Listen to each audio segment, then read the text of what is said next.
ask no favor for my sex.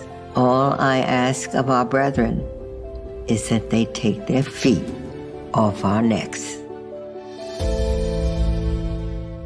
Yet our best trained, best educated, best equipped, best prepared troops refuse to fight. Hello, hello, hello. And that little girl was me.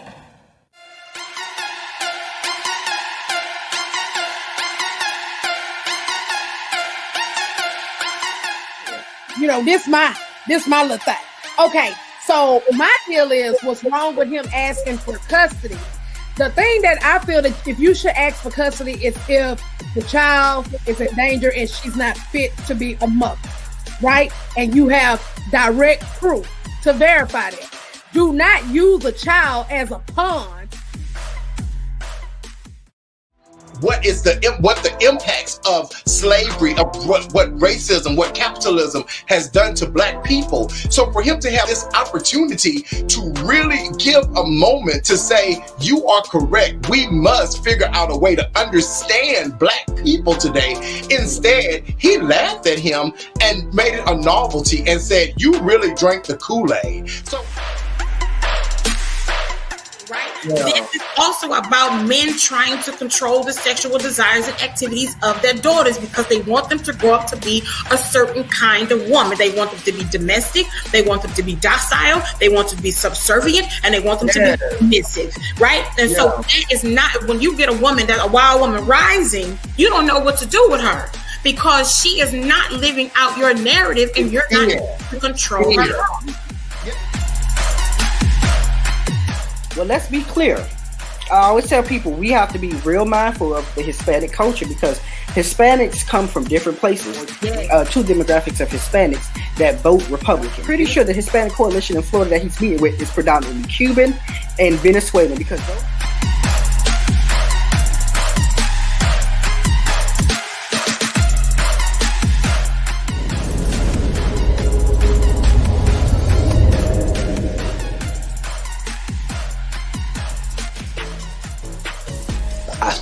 Can I buy a vinyl? You know, can I buy a?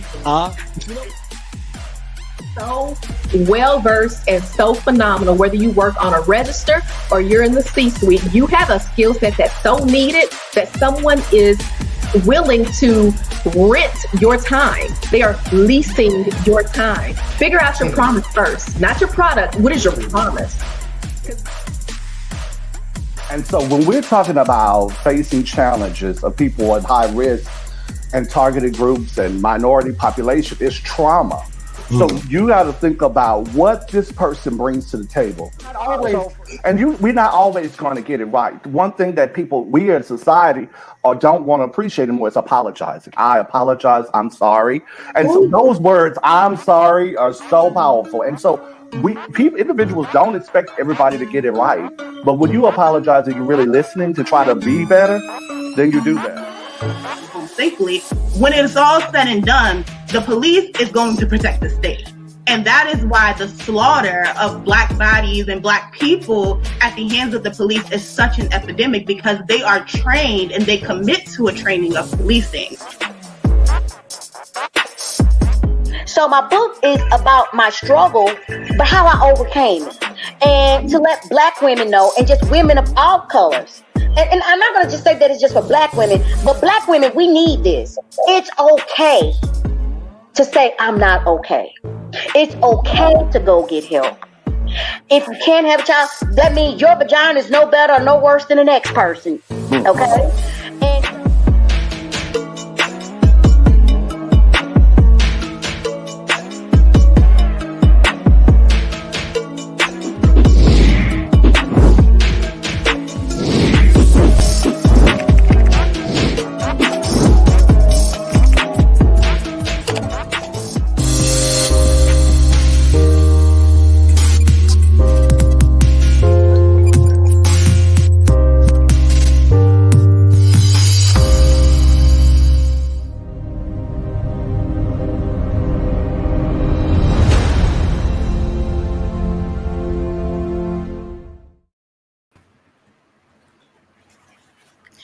Hey y'all, what's good? What's happening? Hey, everybody, How's it going, everybody?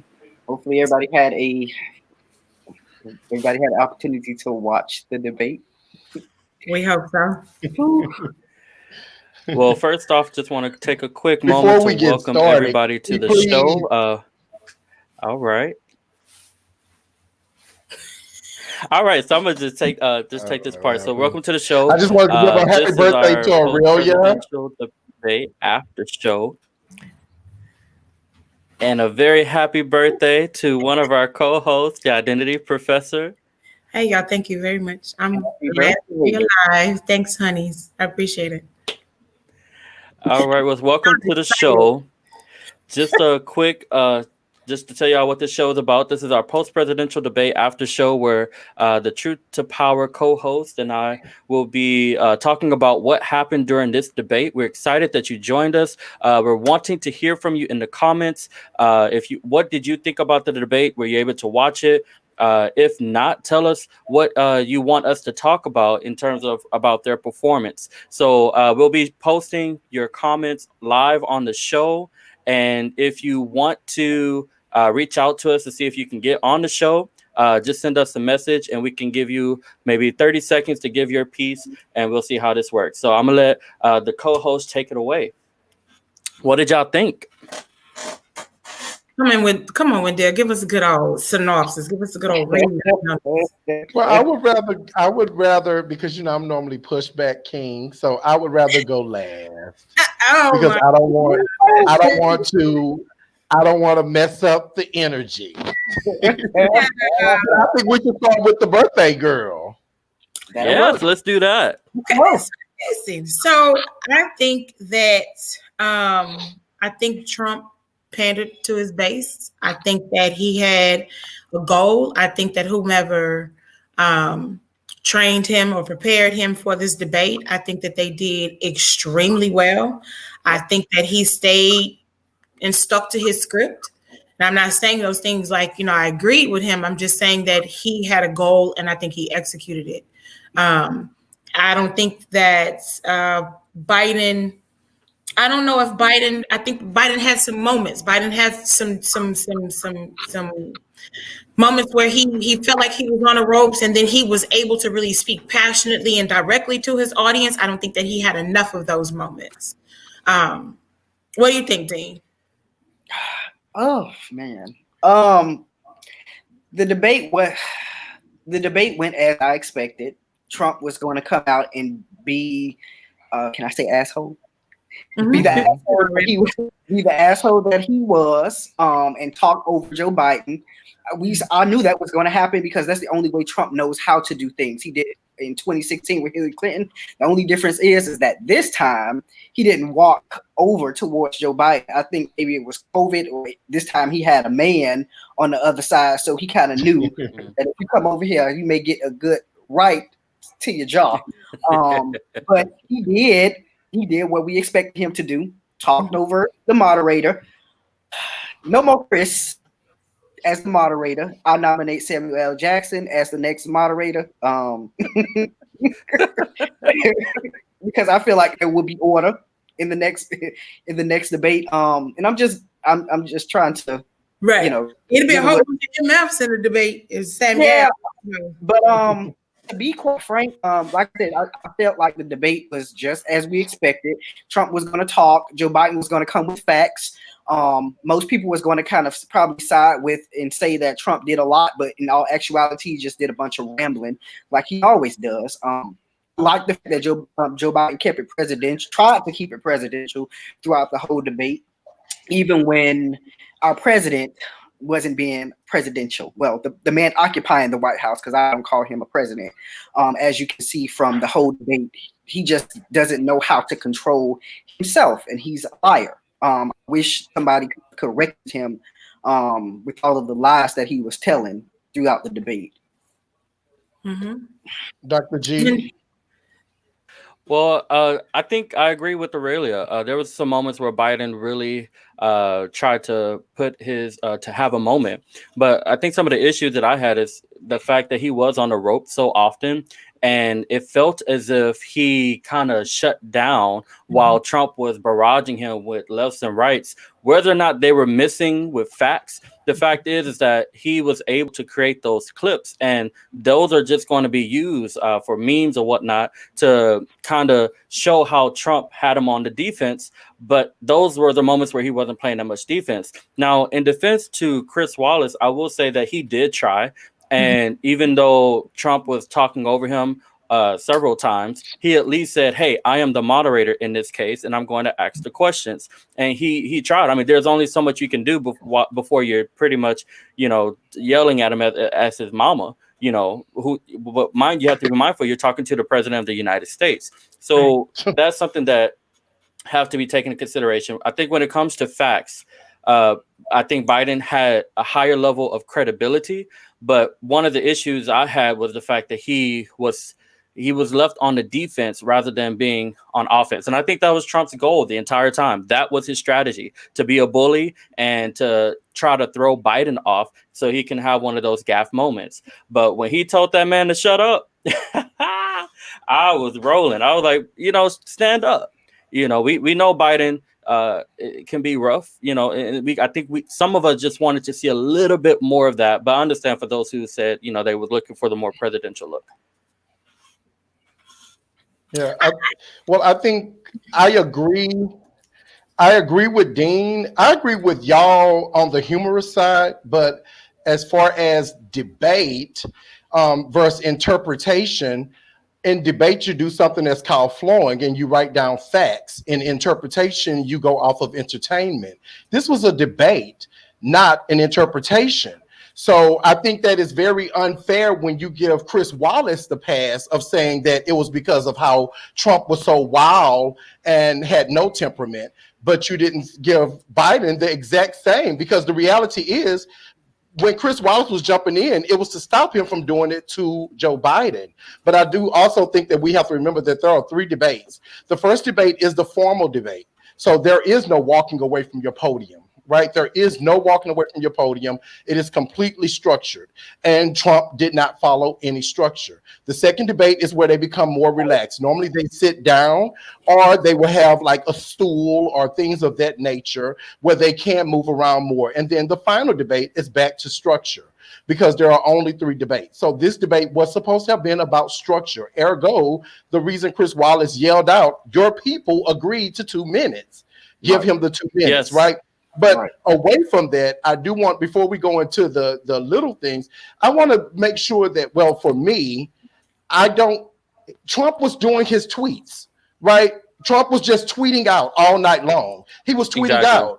Well, people say, well, he's not speaking to the 18 and 19-year-olds. Well, what about my year-old? You have to still hit your base. And I know 18 and 19-year-olds that think that Trump is a joke. I know 18 and 19-year-olds that expected exactly what Trump did. So I think we have to stop underestimating the United States of America, the citizens. They're not as dumb and loopy as you think they are. He did not answer any question. He deflected in every area. No. I didn't say you did. I didn't quote you. But what I am saying is that he did not answer any question. So I don't understand how somebody can say he did a great job. For me, Donald Trump was horrific. He started off calm and good, which is what I put down. I wrote it down. He started off calm and sound. But as soon as he felt like that Joe Biden was going to defeat him with effect, he started being the regular Donald Trump that we all know. And I think that is important to highlight. Yeah, but so that is his tactic. I don't think that he stuck to any script. I can guarantee you the people who helped him with this debate are pissed off. But I promise you, the people who helped Donald Trump with this debate are pissed off. They're saying, you did not do anything we discussed. You did not answer that question about those taxes the way we discussed. They're not saying, oh, yay, you did it. So that's just my overall. No. Dr. M. Welcome, Dr. M. Hey, y'all. Some feminine energy tonight. I just think, me personally, and I'm just going to say this. First of all, Trump is full of shit. That's one. Okay. All Biden had to do throughout that whole deal was tear his ass up with COVID-19. That's all you had to do. That's all you had to do. Everything that you tied in, the economy, the racism, everything need to be tied in the COVID-19, and you could have wore his ass out. Even with healthcare. I mean, even with the Supreme Court justice issue, you know, because all Supreme Court justice. No, yeah, Dean, let's go to Supreme Court justice. Okay, that's the first section. Mm-hmm. So you say, Dean? Well, how the Supreme Court justice thing?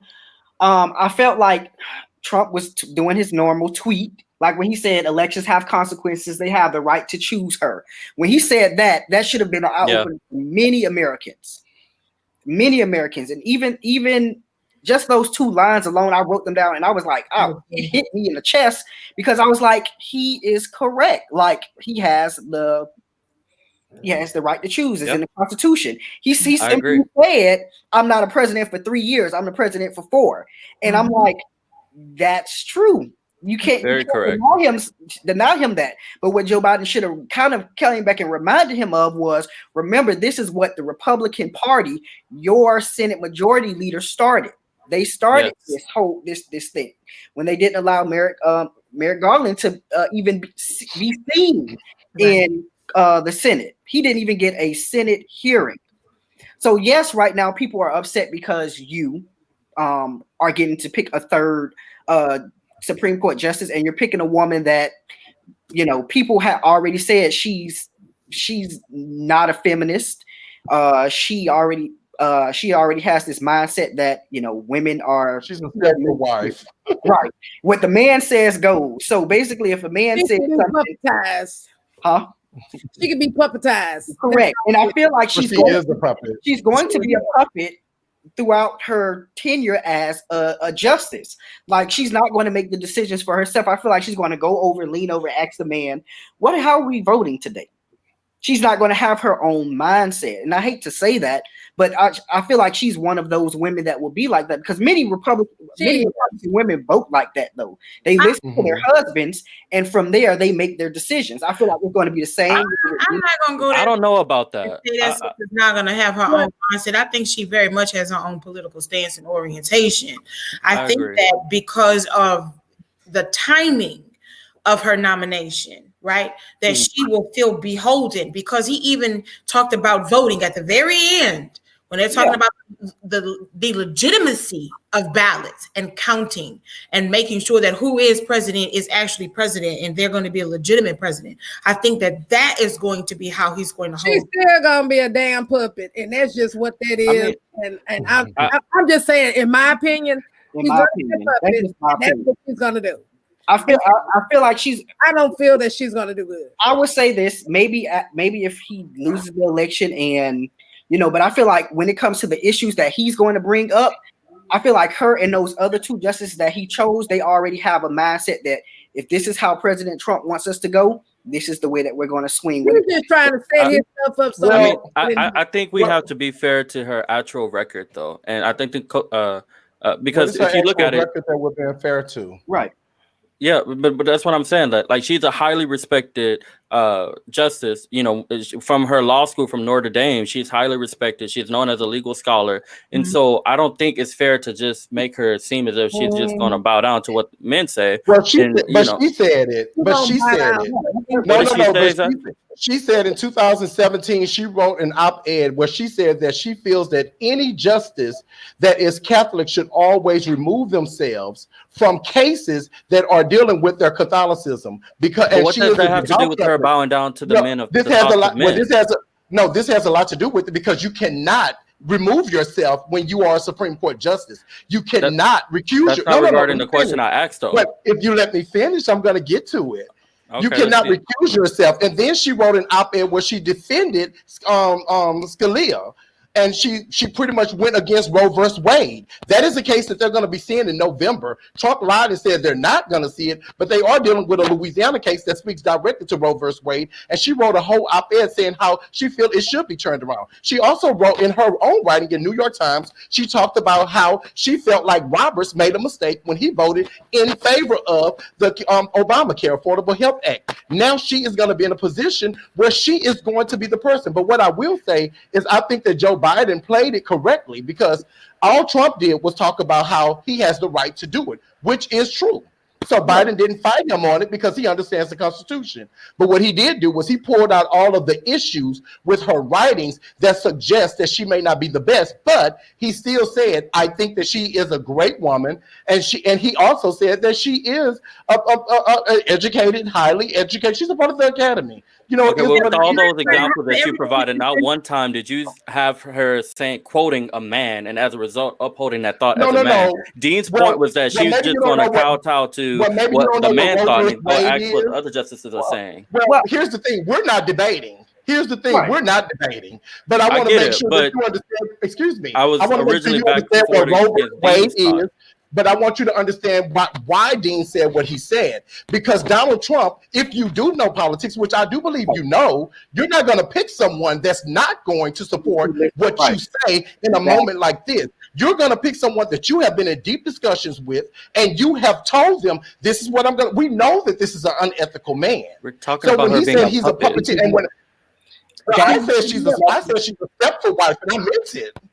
And she's gonna be a puppet. I don't feel like the whole purpose of her being chosen is to make. And I'm not saying that she doesn't have her own thoughts, but in this moment, we know that narrative that they will. As she is appointed as Supreme Court Justice, all of those cases that they've been holding on to in those Republicans, they're going to come straight up, and she's going to be there waiting and making the decision that Donald Trump wanted her to make. They've already.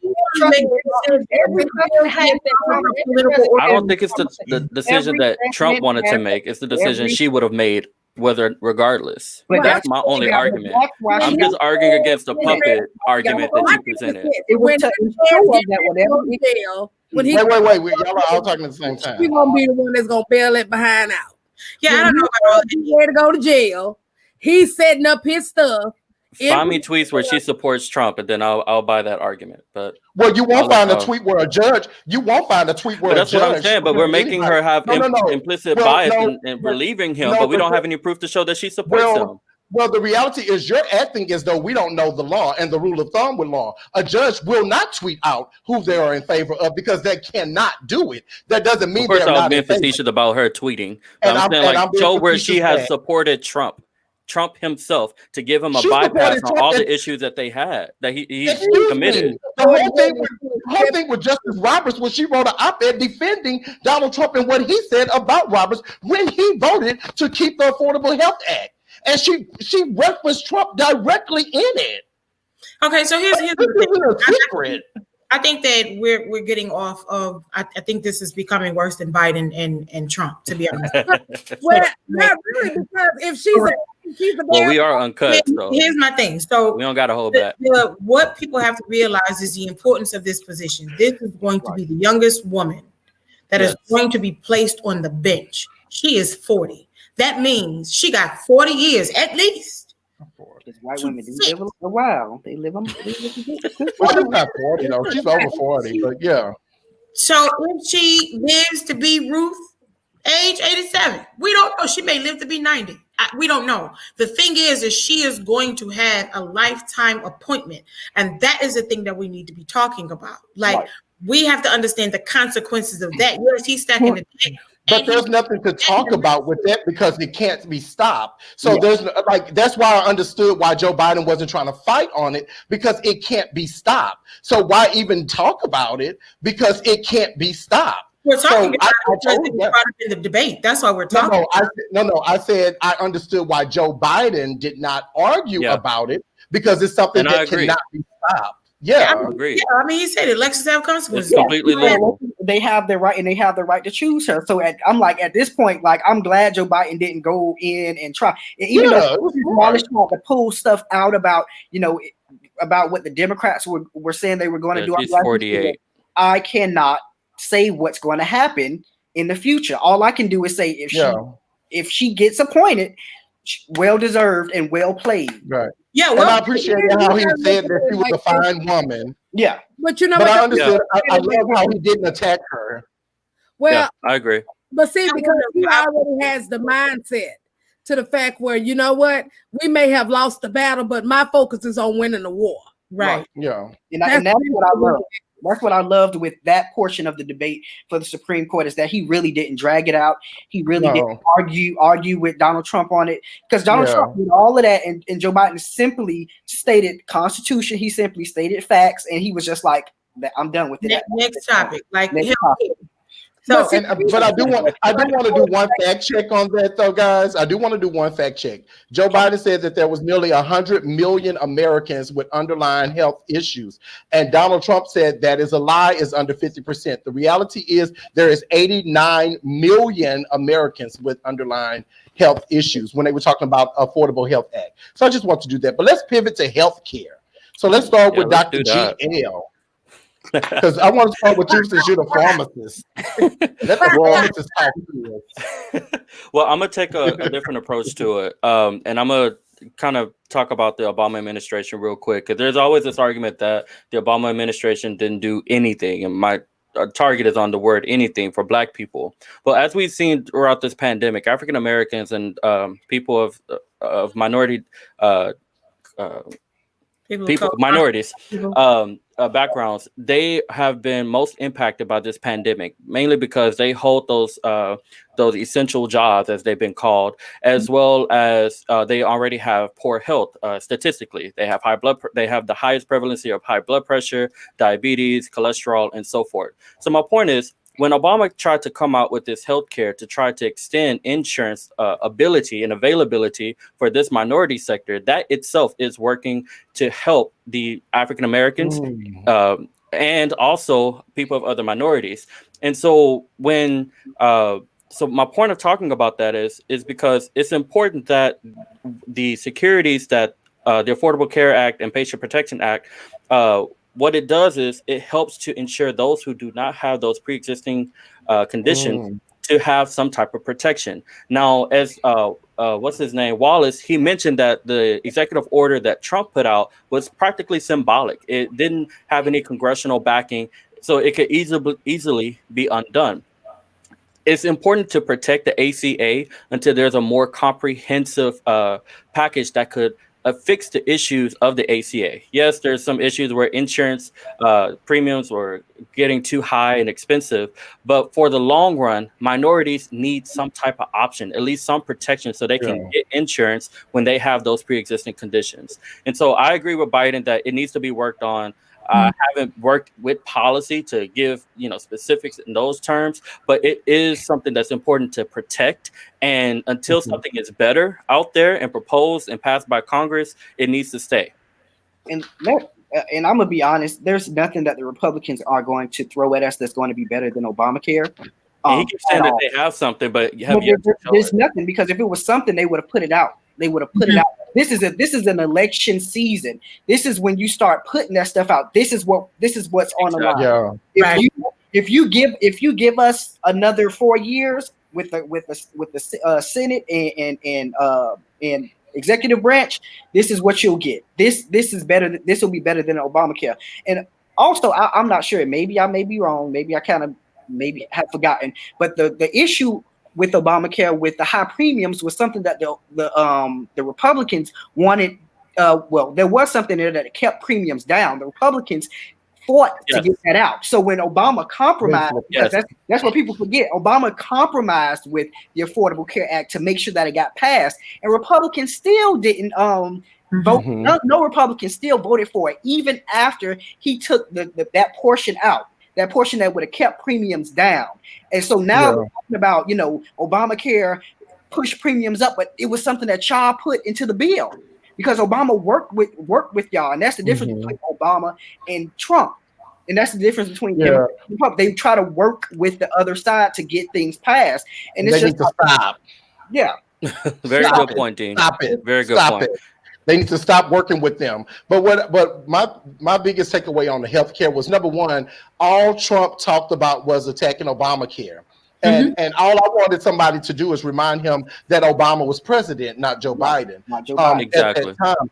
But I think the thing how Joe Biden completely annihilated him on that part was when he talked about specifically how people forget that there was a Republican Senate the last 4 years, all 8 years of Barack Obama, but the last 4 years specifically, when they shut down for 14 days over the Affordable Health Act, because they said they had something better that we still haven't seen. Now we're at 3.5 years under Donald Trump, and we still haven't seen it. It's coming just like the taxes are coming. So I thought that Biden did an excellent job of saying there's nothing to fight about because you all had the Where chance. your shade fan? Come on, bring that shade fan out. Yeah. It was very much so. You all have had now 12 years to replace it. And in 12 years, you have not replaced it. Not so only y'all, that, are we going to deal with it?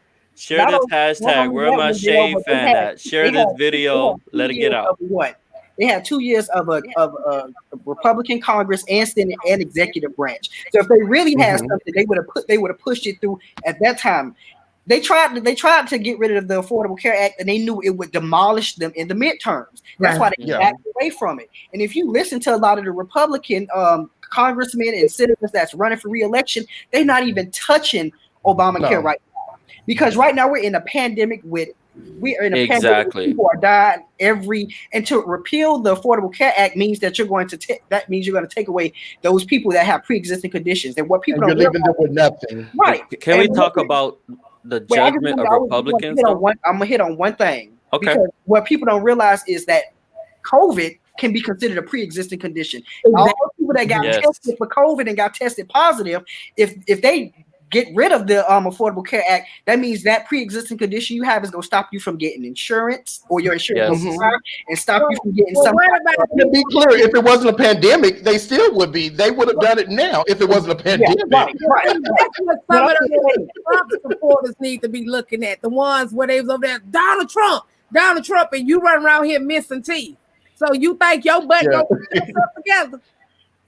People forget that women being pregnant is considered a pre-existing. And I think Biden mentioned that too, right? He did. That's what I'm glad he did. Especially if you're high risk as well. Right. I mean, I think he did a good job at mentioning. African Americans are already discriminated in the health sector with pregnancies. You know, they have a higher evidence of mortality. Yeah. So, I think that Biden did a good job when he talked about that, because then he was bringing around this equity and equality issue, right? Like the women show up, they're pregnant. Like, would you do this to a man? Would you charge a man the same prices and premiums if he came in with the same conditions as a woman? And they bring up these, the disparities, health disparities, and you're talking about African American communities and marginalized communities, poor people. Like when African American women go into a healthcare setting and they're pregnant or they're in pain or whatever it is that they're going through, they're less likely to believe and more likely to experience some type of complication, also more likely to experience some type of death due to not being heard.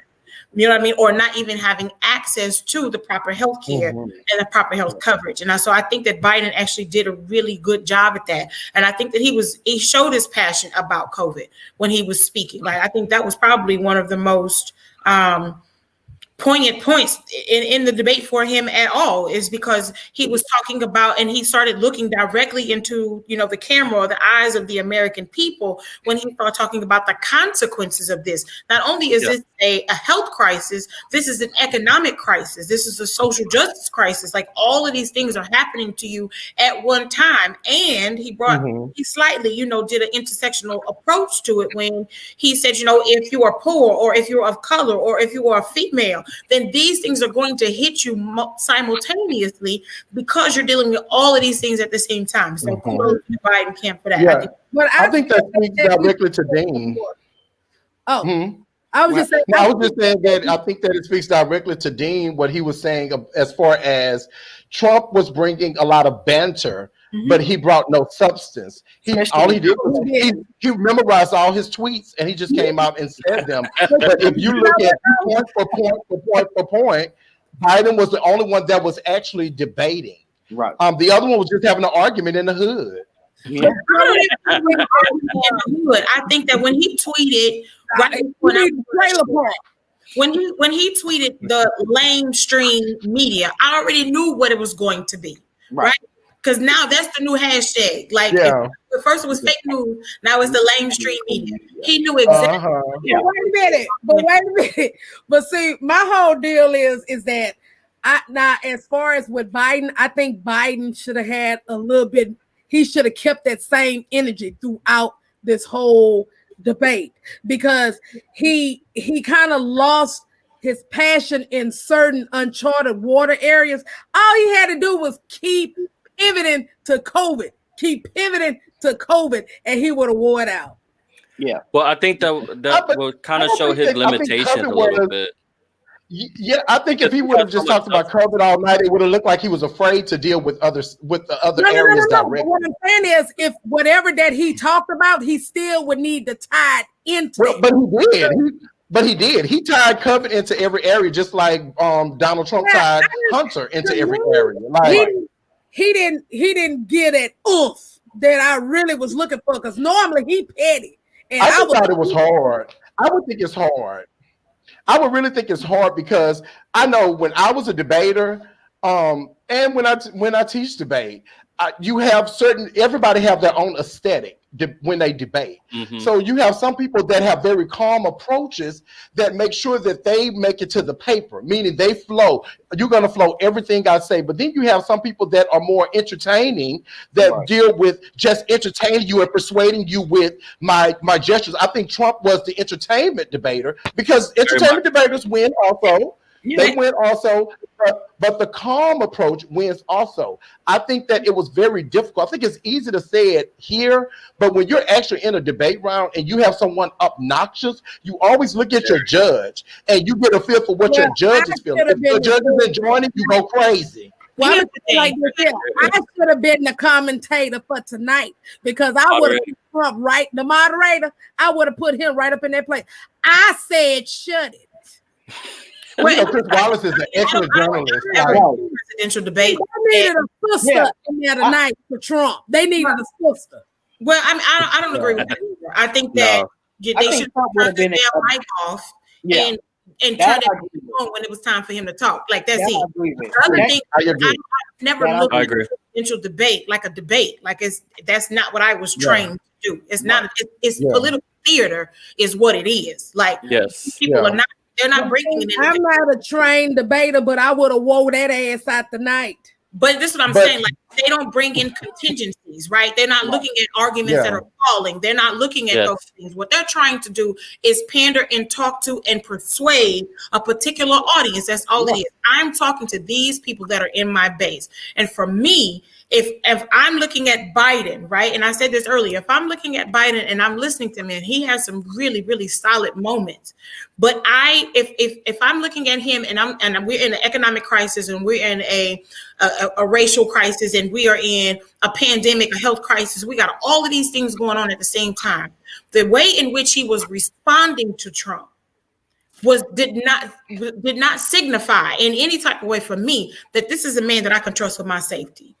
Like, and we're both watching it, and for me, it was the opposite.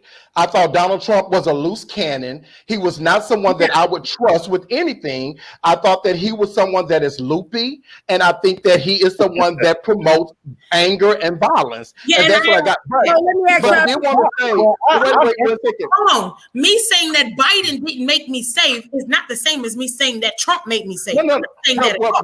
Be aware what I'm saying.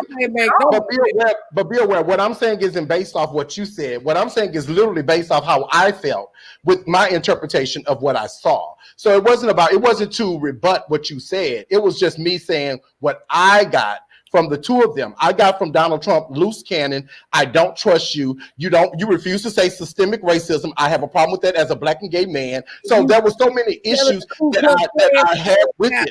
Right. So I would say, remember, these debates are prepared. But remember, presidential debates are created for people that have temperament, for people who are professional, people who are more refined and polished. They were not created for a Donald Trump type of human being. Well, so that's that you have to here now, and Definitely, he is here now. But I have to give Chris Wallace a shout out. But I want to give Chris Wallace a shout out because I don't want him to get beat up because Chris Wallace is one of the most decorated and celebrated journalists in the United States history. His father was also trailer park, baby. He was very ready. People have to understand what is happening. People have to understand what is really happening with this. They didn't know the questions before they got there. So what is happening right now is they set it up for Donald Trump to shoot himself in the foot. And that's what he did. Donald Trump wanted to get Joe Biden. They wanted to get Joe Biden riled up, like y'all are saying. But you know why he wanted to get him riled up? Because he wanted a gaffe moment. He wanted him to make a mistake that we could walk away and laugh about tomorrow. And Joe Biden did not. Whoever worked with him worked with him well. No, that's not a gaffe. That's not a gaffe moment. But when I say a gaffe, I mean he didn't make a mistake. Like he didn't call out. He did. Delaware State. I could tell that he was pissed and he wanted to explain that, but he stopped himself because he knew that he could possibly go into an area that would be a laughing moment. But that was actually a joke, and people took that edit because he was at Delaware State. Well, see, he always does that when he says this. Well, look at this. You know, he when he started off a sentence. When he goes off script, he does that. But I just want to touch on that's what should have come in. I just want to touch upon what I call him Coach Wendell. If y'all don't know, because he was my coach while I was on the debate team. So I'm gonna bear with me as I go with that. But I think what you said is very valid, right? So I think he did a great job in preventing those gaffe moments. Mm-hmm. And I think what we had discussed earlier was that all we were looking for, and we're not looking for the back and forth childish stuff, but like a good one-liner to really to put Trump in his place, to remind him of his inadequacies. So as Dr. Matthews was talking about, bring back up COVID, it was many moments where he could have really highlighted the difference of his leadership, and that if, for example, when Trump kept on bringing up the fact that, if you was president, then you would have closed the country down later, then more people would have got killed. If I was Biden, I would have just simply replied, well, if I had known back in January as you had, I would have closed down the government then, or whatever would have been the appropriate response. But he did, but he gave a moment on that, but you didn't say anything about it. He gave a full moment on that because Donald Trump brought up swine flu, and he said swine flu there was 14,000 deaths in your presidency. There's over 200,000. That was I get it. But didn't he make a racist remark to call it? He didn't say Kung Fu virus. He said the Chinese virus. He said the Chinese, but we're used to that. We used to that. But unfortunately, like Wendell said, he did pick back to, I was in leadership under President Obama when I was the vice president, and the swine flu happened. We only had 14,000 deaths, and the economy didn't close. So right there, I felt like he could have kept tagging him on that. Because he could have definitely mentioned about him closing down, the CDC portion or that portion that was over in China already. Had I been president, we would have known way beforehand that COVID was over there, and we probably would have stopped people from traveling, because it's usually what happens with when CDC and the I'm about to say the UN. The CDC and World Health Organization goes over there. What they do is they quarantine that area, and they don't let anybody out. That's the biggest thing. And that's what happened. That's what happened with several, because people know there were several epidemics. We got a next topic too. So let's wrap this up. I want to do a little fact check. I've never. But we've been on the same topic for how long ago? We ain't doing it. Come on, Dean. Go, Dean. Go, Dean. Put everybody on the timer. Go, Dean. Finish, Dean. Okay.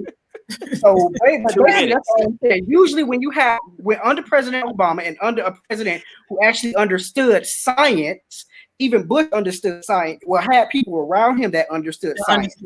They put things in place, because we all know that we all know that most of the viruses, even if you study epidemics and pandemics, a lot of them happen over in Asian countries. Asia. And that's why they had that particular department over there. Once he took that out, that's why we are in the predicament that we're in, because again, he thought it was a useless he was useless and it was a waste of money. And now let's do a fact check before we go on, because this is important. One fact check was he said that the CDC. He said that all of the CDC agree with him when actually the CDC actually said that it will likely be mid-2021 when it's actually done. The other thing that was a fact check was he said all or most governors said that he did a great job. Not one governor said he did a great job, but the closest was Kemp when he praised Mike Pence, not Donald Trump.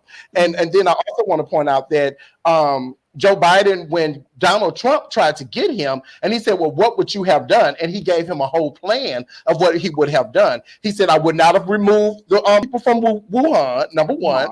He said, I would have told the American people in February when I found out and not act like I was afraid, like they were ignorant and they were not going to know what to do. And he also pointed out that we make up 4% population of the world, but we make up 20% of the deaths from COVID-19. Those are huge hits. And that speaks directly to Dr. Matthews, what she was saying, because those are huge punches that will resonate with the traditional voter. Maybe not the millennials or the Generation Z. The next one. Accountability was the next one. Because when he turned around and he mentioned about that, I almost ran off the road. I say, another other fact check was when he said that Joe Biden, that Kamala Harris said that she didn't trust science. She never said that, and Joe did fix it. But she said, I trust science, I don't trust Donald Trump.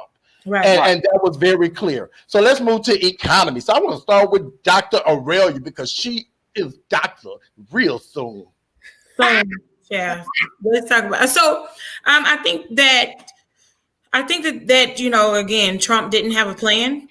Trump and Biden was very clear and precise with his language when he said you inherited a booming economy. Like we inherited a recession, one of the worst recessions since the Depression.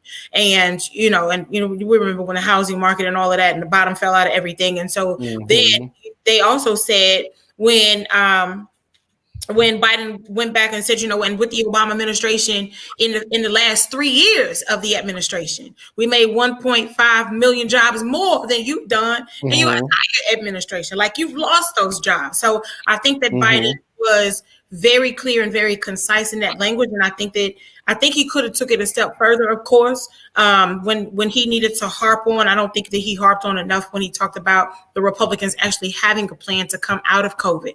Like, you know, I do like when he talked about forcing these governors, you know, to open up their states. You're forcing these schools. We don't have the money to put back into these schools. When you're talking about COVID, you want these small business owners, like they don't have the money. And then he brought up the $750, and it was so smooth how he did it. Like, how much money did you pay? Didn't you pay $750 in taxes?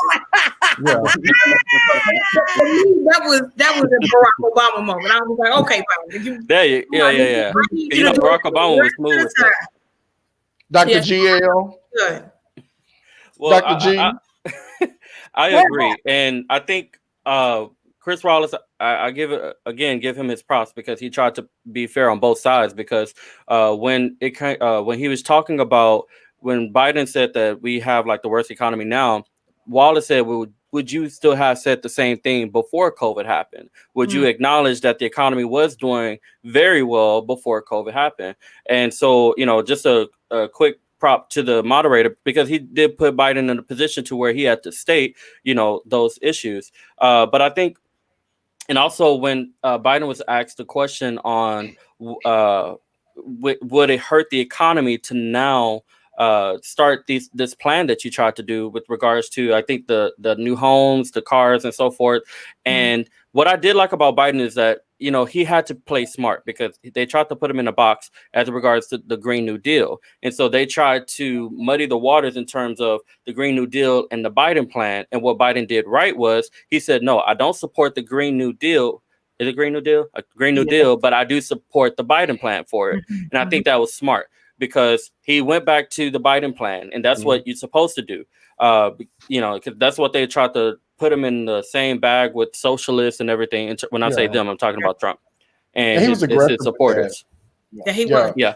But Dr. Matthews, I guess we're getting all the doctors out. Dr. Matthews. I'm okay. Since we're uncut tonight, okay, this is gonna be candid. Uncut every night. Yeah, so you finna get Candace tonight. Candace. First of all, this whole thing was just trailer parkish. That's what it was. Okay, and that's why I felt that I should have been the commentator, because I would have wore his ass out straight like that. And the next thing that I really like what Biden did was that, you know, he didn't let him kind of bully him into a actual corner. You know what I mean? Biden was still coming back out with the jabs with that COVID. He was still coming back out with it. And then when he turned around and he stated facts, see, that's how you deal with a person like that. You got to have facts and you got to slam them with it. He came directly with it. And then one thing that really got me was the accountability committee. Okay? Because I want to be on that motherfucker. Yeah. But I mean, Okay, the other thing, no, I'm sorry. Let me do this. The other thing though is when Biden, because he was, you know, Trump was then trying, because he knew he hadn't said anything for a while. So then he tried to, well, you know, it's going to cost $100 trillion. And Biden was like, no, that's not true. And then he made a reference to these very antiquated energy systems that we are using, right? So coal, he's like, who is going to build a coal factory? Like, nobody's going to do that. Who is going to go into oil and gas and make that kind of money? So not only was Biden talking to ecologists and environmentalists, but then he was also talking to people that are in those industries. Like, you need to start moving these things towards these directions, because if we don't, then we're sitting ducks. Like, it doesn't make sense economically. It doesn't make sense. But what he did, he showed his experience as vice president. And see, that's another thing that he really needed to do when you're dealing with. He was presidential. I've been there. And I love the fact that he came with his plan, and the fact that he was able to talk about his plan. Because I would have directly looked at Trump and said, "Now, what is your plan? What is your plan for the economy moving forward?" Because remember, that would have been powerful. We've already said the man don't have a plan for the next 4 years. He's even said it himself on the Fox News interview when they asked him, "What is your plan for the next 4 years?" And he was like, "I don't really." That's that can I buy a vowel? Tax evasion. That's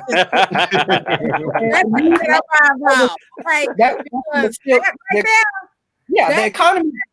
That's how he should have did that one, because he should have turned around, asked that question, then turn around. Okay, so clearly you don't have an answer, so let me give it to you. So let me continue to give you my plan. Let me just take your little 2 minutes, because all you're gonna do is ramble on.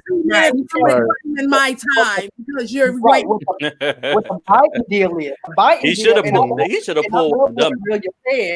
He talked about like, I guess you could say new ways for our economy to boom with more efficient energy. Because we ain't building coal mines. Nobody's building any new plants. The plants that we have are old plants, and people, and we already know what they're doing to the community within them. So we got to start. Let's do a little fact check. But y'all know I pride myself on dancing in data. So I do want to do a little fact check. First off, he said that Joe Biden wants to shut down the economy. What Joe Biden went on record and said is that I will follow the science. That's what he said. He said he will follow the science. The next thing was Donald Trump said that he's only had outside rallies. That's another lie. His rally in Oklahoma was inside, and his last rally in Las Vegas was inside. But my thing is, why didn't they say you had people died from your rallies too? But they can't technically say that. They can't technically say that because they can't track it back to that directly, specifically, if there's a lawsuit. Everyone isn't like Donald Trump. They can actually be sued right now. Donald Trump is the only one that can't has the protection of the Constitution right now. The other part was when he said the economy. The economy right now is close to recession. They said that we should be in a recession by December. And then the other part was he said that I brought football back, when in fact one of the presidents the Big Ten colleges said that Donald Trump had absolutely nothing to do with it. And he said even when his name came up, they all said they wanted nothing to do with the political side of it. And then Right. Then he brought up Obama had the slowest economy recovery since 1929. That is another lie. George Bush, Dwight Eisenhower, Richard Nixon, Harry Truman are still the leaders of the worst economy comeback. And then the last fact check was when he said that the federal income tax claims that he paid. He said he paid millions after Chris Wallace had already set it up and said, I don't want to hear about what your companies paid. I want to hear about what did you pay specifically from your under your social security number, right? But what I also want to just say before we go to the next thing, which is going to be social injustice. I know that's going to be Aurelia's favorite. But before we go to that, I do want to point out that I was going to say Barack Obama, but Joe Biden for me was very, very strong in this area, and it was really sad to me that it was missed because he wasn't dramatic. Because the reality is, he pointed out, number one, that there was no plan. Right? He pointed out clearly that had he actually listened to science, we would have been shut down in February and we would have been able to reopen in May. But now we are still here where we're still looking at going back in quarantine again. And he also pointed out that you took Wuhan, you took them out of Wuhan to be petty. It had nothing to do with you felt it was a waste of money. You didn't want anything to do with Barack Obama. And that was just the truth. Because Joe Biden did an op-ed in December about a pandemic coming. And Barack Obama, when he was in president in 2012, he said we must prepare for a pandemic. So they already had intel that there was something. They already had a plan how to deal with it. But also the whole plan. Somebody didn't want to listen. Yeah. But see, my problem also with him was how he said you left us with little to nothing in the storage, and it's like and what he should have said was you had 2 years to put back what was in there. Exactly. You had 3 years. That right there had to been a famous punchline that I was waiting on Biden to do. See, all Biden had to do was put the last nail in the coffin. Because let Trump do the yapping and he give the clap. But even with the pre-economy before COVID hit, but Biden did hit on the fact. Biden and Chris Wallace hit on the fact that the last 3 years of a Biden and Obama reign was stronger than the first 3 years of Donald Trump. Biden came back and said, "We left you a great economy, and look what you did with it." That was strong. I think that was the most. That's when I felt the best about Biden, when he came out with it was almost as passionate as he was about COVID. And I wasn't looking for it to be dramatic. I was looking for real. Like, this is money. I don't play about money. I need to know what's going on. And so I think that Biden did a really good job at that. And when he tied in the military, and when he started tying in, energy, and when he started tying in the environment and global warming, that was extremely smart of him. Well, really, why don't you keep talking and let's go into social injustice. All right, so social injustice. So I think that I am extremely proud of Biden for calling out Breonna Taylor by name. And George Floyd. Proud of him for calling out George Floyd by name. I love the fact that he actually, while with Chris Wallace was asking the president, the sitting person in office, to call out white supremacists and how they put him in that corner. And then Biden then backdoored and said, Biden said, well, white supremacists. Why you can't say white supremacists? Like, why can't you say these words? And I think that was a very smart move on Biden's behalf. And when you're talking about social justice in America, we have to be very honest about who we are. Like, the question to him posed to Donald Trump about him doing away with racial sensitivity training, right? And it's racist. And see, when he said that he wanted to do away with that, this was me. And then he said, is it racist? But then he said that people who believed in any of these things were insane. Like, we live in that kind of country. They were trying to come up with a coup, and they were trying, these left liberalists, and that's Antifa, and he was trying to really throw off of these things, but he could not give a response to what's actually happening, the cultural climate that's happening in America right now. And I think Biden was very, he was like, now he said, let's talk about suburbs. Or what about the Ku Klux Yes. means? Because I'm from the suburbs. What you gonna do with the Suburbs is these dog whistle politics when the suburbs have Mhm.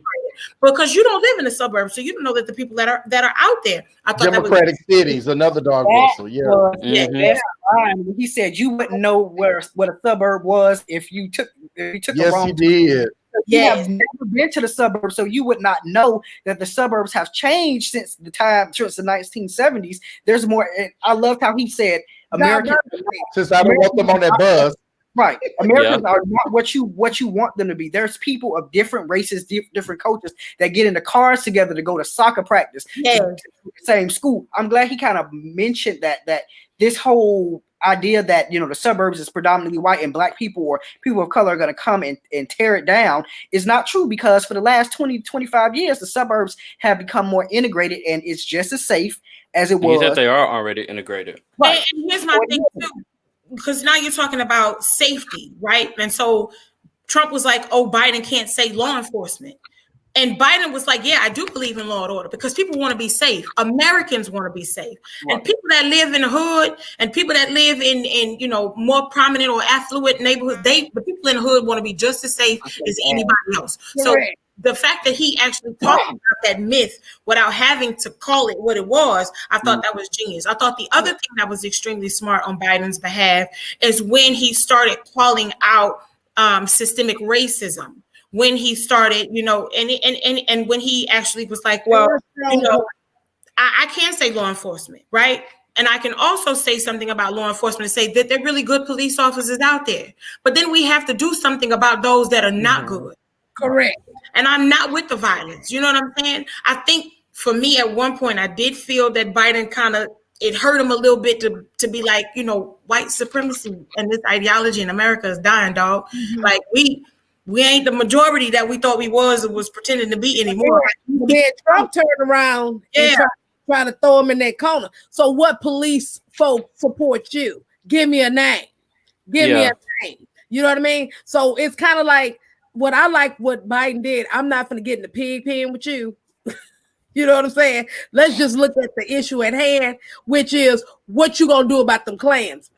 What I also liked is that he mentioned that this is all of this crime that's going on, that crime went up 15% under your administration. We had an administration where there was less crime, there was less violence, there was less division. Mm-hmm. This is stuff that you started. I wish he just would have went more into the reason most of these cities are in disarray is because of brutality. I wish he would have kind of mentioned your minions in there creating. Yeah. So I wish he went more into detail on that. I also wish he would have kind of just I like the fact that he actually spoke, and I think Aurelia kind of mentioned it. He kind of spoke about, or was it Dr. Candace who said, talked about the police forces, but he said all the police don't want the same. They want the same thing. They don't like what's going on with police brutality. They don't like that, and I'm glad that he mentioned that as well, because people needed to know that the police forces. Everybody on the police force don't have that same thought process. Just because the union says that they're for Donald Trump doesn't mean that every police officer is for Donald Trump. And how he clarified that whole situation about defunding the police. I was just about to say that too. I don't know if people really understand what that means. They think D means take away in fund, so take away funding. But Biden was like, no, like this is policing. Rerouting. Well, but I felt like he did answer it well, because Chris Wallace did try and pin him to the. You're breaking up. Yep.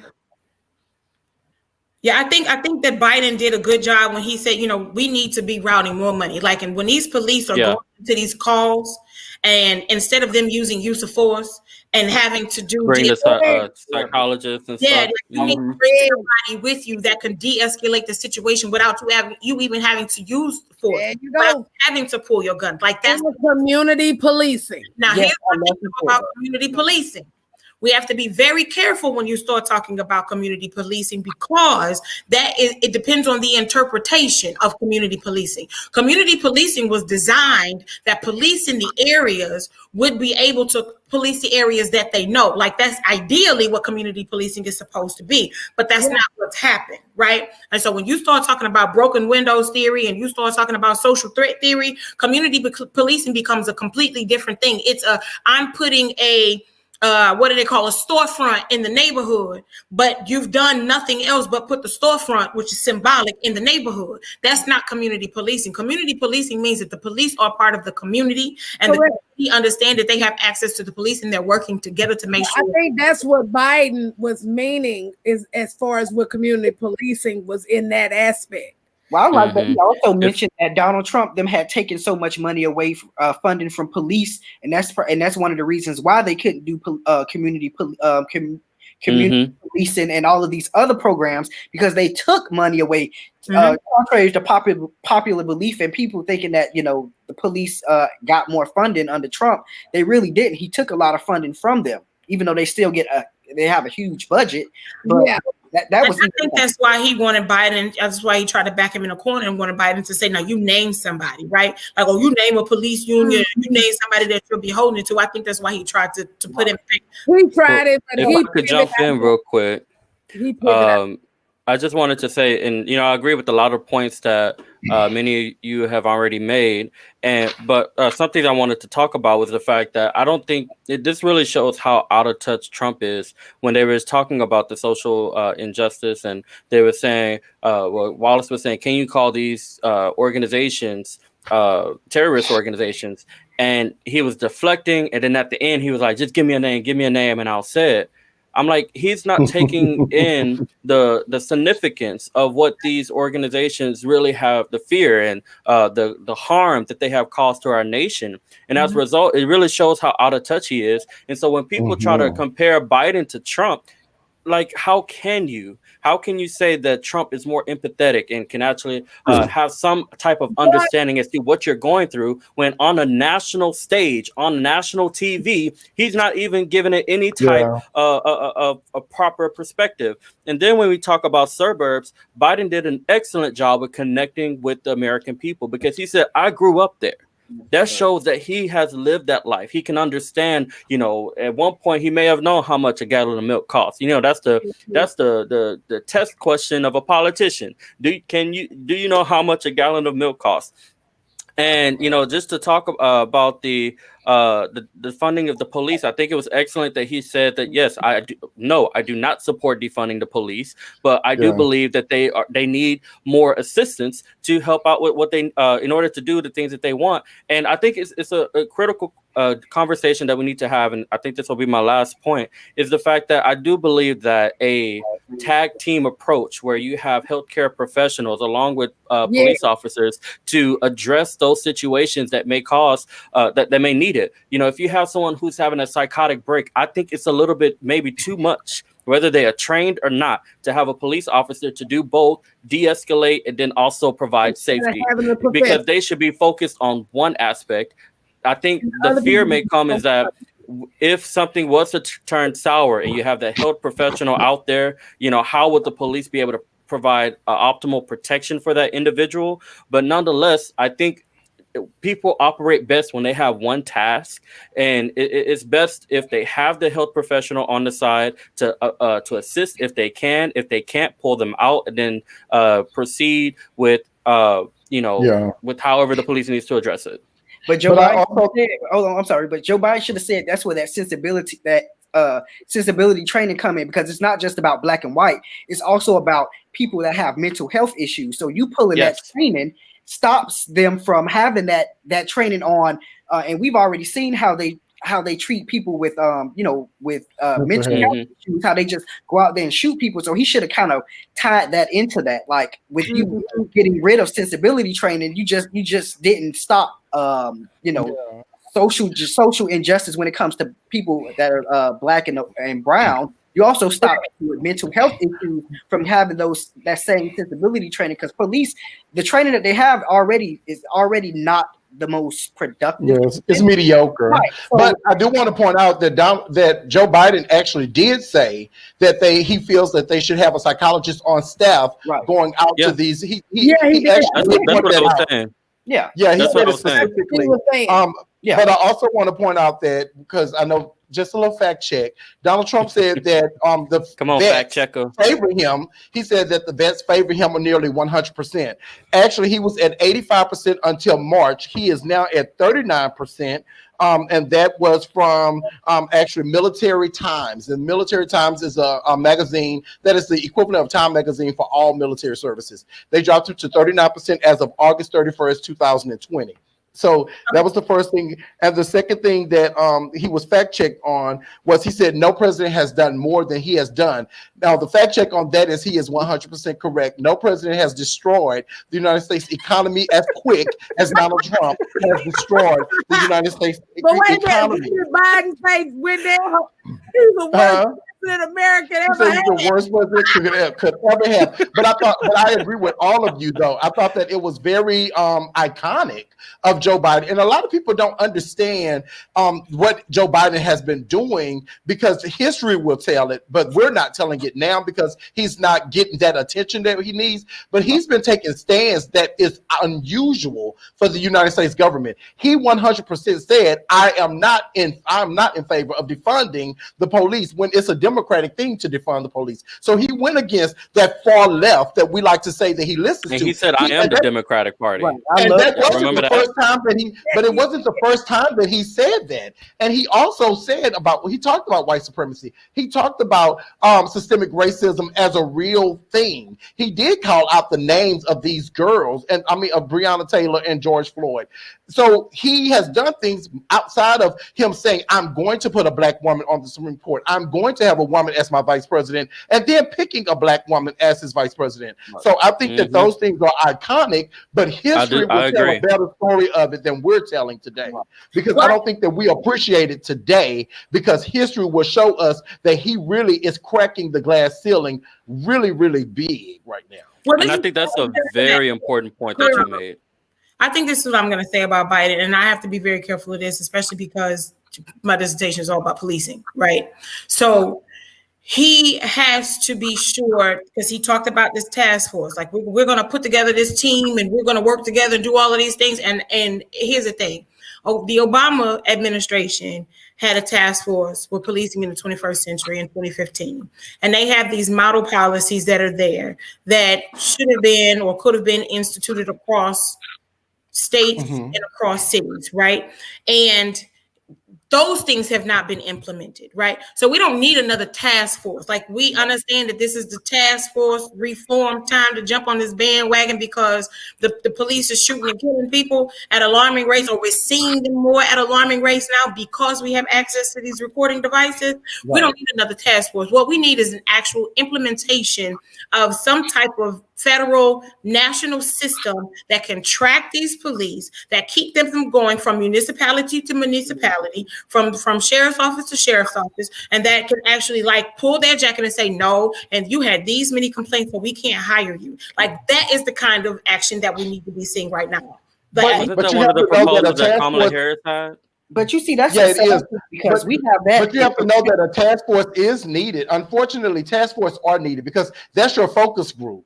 So that's equivalent to any branding that you do. But what I want to say to what Aurelia was saying, I agree wholeheartedly. I think what people have to remember is that, unlike Donald Trump, Barack Obama had a Republican Senate that Mitch McConnell made it known that he was shooting down any and everything that Barack Obama wanted to do. Now, what I fought from Barack Obama wasn't a Joe Biden issue, and that was he did not sign executive orders, and he didn't exercise his muscle the way he could have. Donald Trump exercises that muscle to the point that we now see that they have too much power in presidency. But Barack Obama was still trying to do respectability politics. And that is what shot him in the foot. And I hate to say this, but one of the biggest issues that Biden is having is the same issue that Hillary is having. And that is the support areas that they gave to Obama administration. But one thing I want to get back to the debate on is I thought that it was also Biden was excellent It was one line, and he killed it with Chris Wallace, because people forget I like Chris Wallace, but he's still a Republican,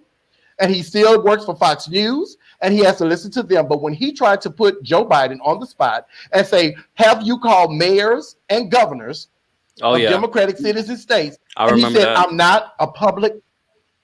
That is just, I don't work for the public. I don't have to step my power. And then he went on and said, and if he moves out of the way and let them do their job.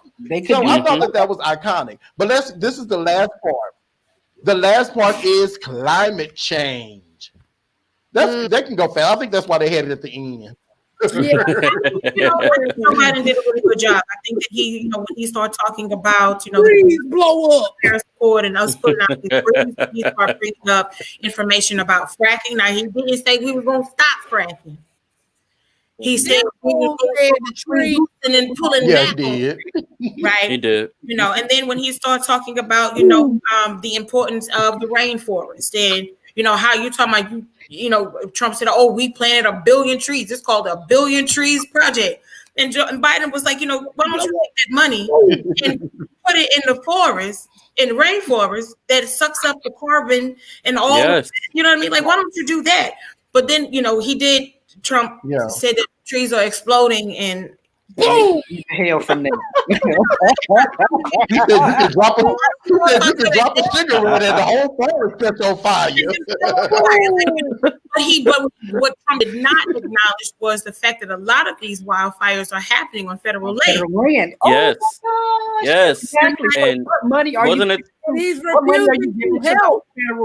those federal agencies Yeah. deal with all of these with They all of was these asking him on live news, and clearly his ass was not receptive. Like he literally pissed off the governor of the mayor of that city in California.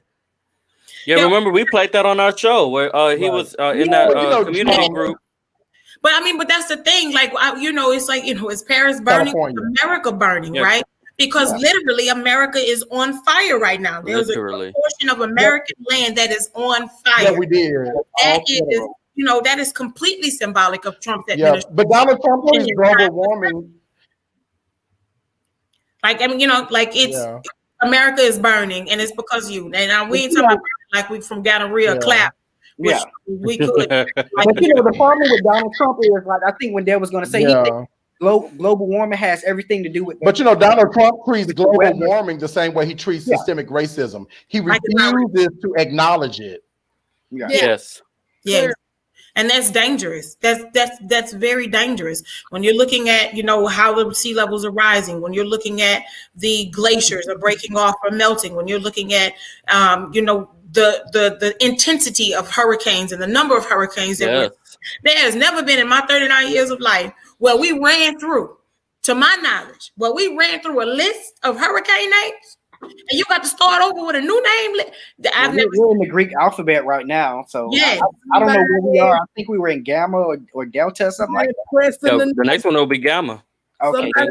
There's another one actually. There's another one that our Houston meteorologist, he pointed out that there's another one that has a 60% chance of possibly becoming a hurricane, and it, I guess, could possibly come towards Texas, or I saw it on the map, and I'm like, wow, and that one's going to be called Gamma. Like, this is crazy. Right. This is crazy. Like, we're in Greek alphabets. Right. Yeah, you got like Aurelia said, we got a whole rainforest. The Amazon rainforest sucks up about 60% of the world's CO2, and that rainforest is burning. Yes. That's where I guess you could say international policy comes in, because a lot of that forest is being burnt for rice fields.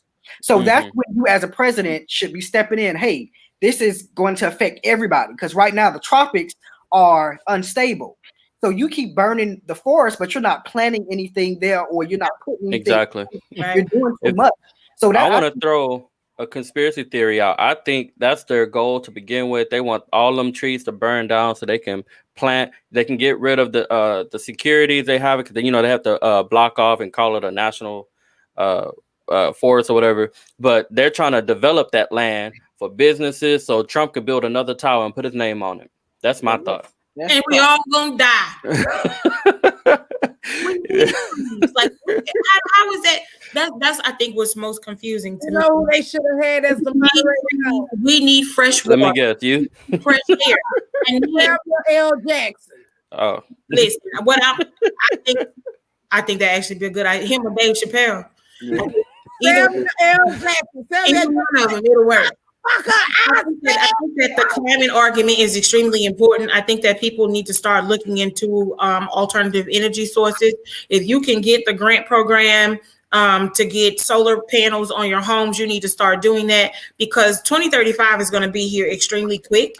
And there are going to be rapid changes in our weather. Like, you think our weather is erratic now. Right. The weather is going to get worse. And all of this development that's even happening here in Texas, like, we got all this great remigration that's happening with all these people that are coming from the north and the west to come here because our cost of living is better. Like, now you got all of these developments that are happening here where you're cutting down all of this land, you're getting rid of all of the trees, and then that's also adding to the problems in the environment. But I think one thing that Trump said when he talked about Michigan and how Michigan was doing really well, and I was like, well, what about the Flint water crisis? Right. Like, people still ain't got no water. But what are you doing as a president to even tackle that? Yeah, what are you doing as a president to even tackle that? But I also feel like they should have mentioned to Donald Trump about, like you said, the new forms of energy, like how he talked about, windmills and how windmills cause cancer, and everybody's looking like, how does that happen? And I always talk about like cleaner energy. Like, how are you in the Sunshine State and you're still looking at using oil and gas when you're in a state that has the sun 10 months out of the year? I think Florida gets like 2-3 weeks of winter, and even when it's winter, we still have the sun out. That's why it's called the Sunshine State. What is being done to produce, solar panels so that we can come off of outside energy? We can create our own energy. Yes. So I think that's what Biden should have kind of talked about too in that Biden plan, because I think he had some things in there that talked about climate change and how we can kind of stifle climate change. And there was an article that came out about 2-3 weeks ago that talked about the glaciers in Antarctica and in the north, that once that glacier drops, it's going to raise about feet. 3 feet. That's going to happen. Not inches, feet. Yeah, 3 feet within the next 5 years if we continue on the way we continue. And that's because Donald Trump killed a lot of Obama's policies that dealt with climate change, that stopped automotives and stopped the EPA. Like, that's it. I'm moving to Mars. You're good. Good luck breathing. But anyway, I just want to do a quick plug. Like, if anybody actually knows me, they know I am a Tesla fanatic, and that's mainly because I appreciate their vision. Their vision is not about selling the most cars, but to produce that reformation, to make that change to where, because one of the biggest contributors to the CO2 in our air is cars, and a lot of us, they'll just drive cars to go to the store that's down the street instead of taking some, riding a bike or walking, and so, hey, it's all right. I'm just speaking facts, but, and so that type of responsibility, we have to really change our mind to be able to be willing to take those changes that will help to preserve our earth as much as possible. But what I would appreciate about Tesla is that they forced the market to change. They showed the other competitors that, downplayed them. They laughed at them. They said, oh, people are not going to take electric cars seriously. But now you see Nissan coming out with their all electric car. You see BMW. You see all these other major car manufacturers, because they see there's a demand there. And also, the electric cars are outperforming the gas cars. Yeah. And so it's something that we really have to consider. And I think there was one state, if I'm not mistaken, was it California? They said they banned gasoline cars by 2035 or something. That was and California. So I know because of the smog that they have in most of their cities, California has a huge issue with smog. So when you see an issue, you try to fix it. You be proactive, not reactive. You don't wait until the problem gets extremely bad to try to fix it. You don't understand the plan that they have moving forward. And that's the difference between a lot of Democratic states with Democratic governors and Republican states. They kind of they see the future and they try to either make it better or they try to avoid it from being worse than what it is. Whereas Republican governors is just like, to hell with it. when it gets there, it gets there. It's not on my watch, and that's what happens with What a lot of people that govern. It's not under my tenure, so I'm not going to worry about it. What you reminded me of was this show called The Crown on Netflix, and it talks about, it kind of relives what it was like to live in the UK. And I think it was like Winston Churchill who was in power at that time. He was the was it Prime Minister?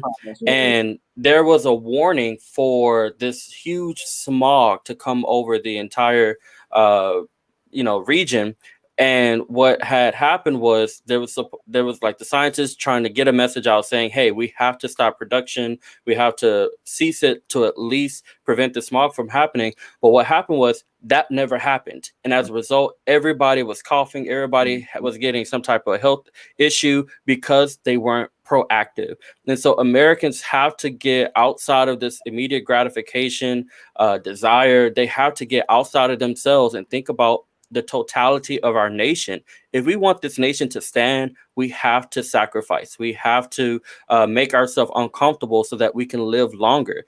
And I really believe it's because we wanted to satisfy our needs. That's what's causing us to, see this impending doom. And it's something that really needs to be addressed. Are you talking about the conspiracy theory? I think that's what COVID was preparing people for. I think that you had to do away with the conveniences. I think you had to do away with a lot of things, the things that you were used to, and you had to start weaning yourself off of these things that you had become accustomed to. And I think that's one of the fights that the Republican Party, Donald Trump. And what's sad is a lot of people are not ready for that. You see all these people still going out clubbing. Right. You see a lot of people not caring about doing the simple thing as wearing a mask. And so now you expect them to give up their cars to find alternative meals. Like, you got to remember, many Americans are individualists. Like, especially they believe in the individual. They don't believe in the collective, and hell, they really don't believe in the future, as we were just sitting here fussing about. And that's what climate change is all about. Yes, right now we need to fix this because our children will be in a worse place than we are now. Like I tell people all the time, like, look at how many kids have asthma, bronchitis, and all these other a gluten allergy.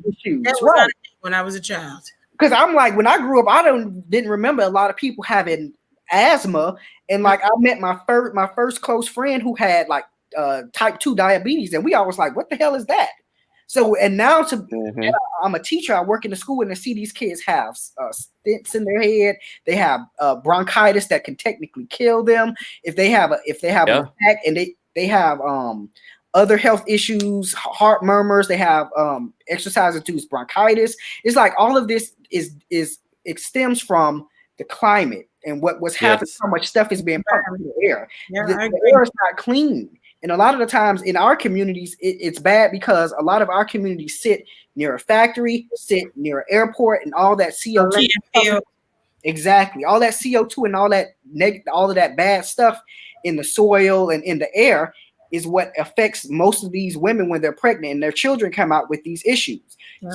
We see it now, but wait until 20, 25 years from now, it's going to be even worse. Every damn child is going to have a pre-existing condition. We keep going around. Well, I think we have done an amazing job at this debate after the debate, or the recap of the first presidential debate. Everybody that has joined us tonight, we most definitely appreciate your presence. We've seen the comments. We want to say hi to everyone.